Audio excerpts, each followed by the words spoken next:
आप सब जानते हैं कि हम हमेशा गणेश जी की पूजा सबसे पहले क्यों करते हैं? कोई भी नया काम शुरू करने से पहले। मैं आज आपको बताती हूँ क्यों। मैं हूँ मिस मधुर और ये है आपका स्टोरी टेलिंग पीरियड। आज हम बात करने वाले हैं गणेश जी के जन्म के बारे में। अब माता पार्वती और शिव जी रहते थे केदारनाथ में। अब शिव जी अपने कोई भी काम की वजह से जाते ही रहते थे केदारनाथ से कहीं ना कहीं दूर। जैसे आपके पापा जाते हैं बिजनेस ट्रिप्स पे, वैसे शिव जी भी जाते रहते थे।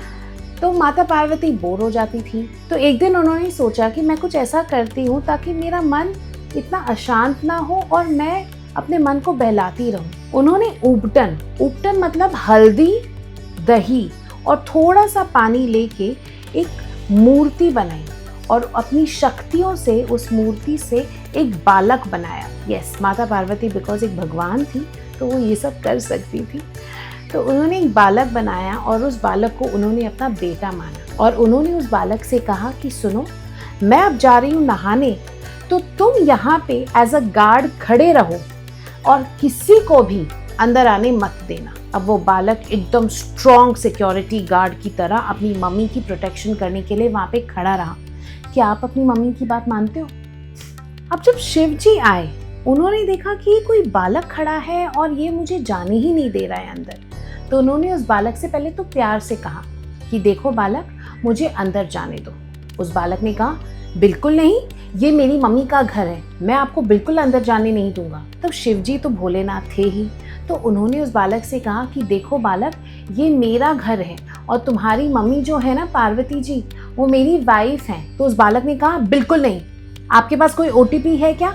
मैं कैसे मान लूं कि ये आपका घर है? मैं बिल्कुल आपको अंदर जाने नहीं दूंगा।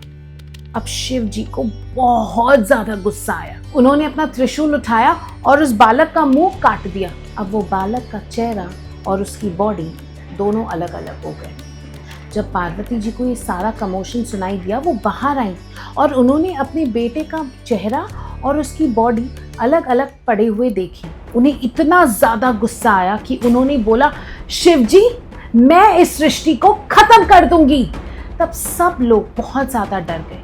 ब्रह्मा जी भी नीचे आए और उन्होंने शिव जी से कहा कि आपको कुछ करना पड़ेगा, वरना पार्वती जी पूरी सृष्टि खत्म कर देगी अपने गुस्से से। पार्वती जी आखिर एक माँ थी और एक माँ का गुस्सा बहुत ज्यादा स्ट्रांग होता है। तब शिव जी ने अपनी ट्रस्टेड आर्मी को भेजा हर तरफ और उन्होंने कहा कि किसी का भी चेहरा तुम्हें मिलेगा उसे धड़ से लेकर आ जाओ और तब मैं कुछ करूंगा इस बालक के साथ। तो उनकी आर्मी गई हर तरफ और उनको एक हाथी मिला। उन्होंने उस हाथी का चेहरा लिया और शिव जी के पास लेकर आ गए।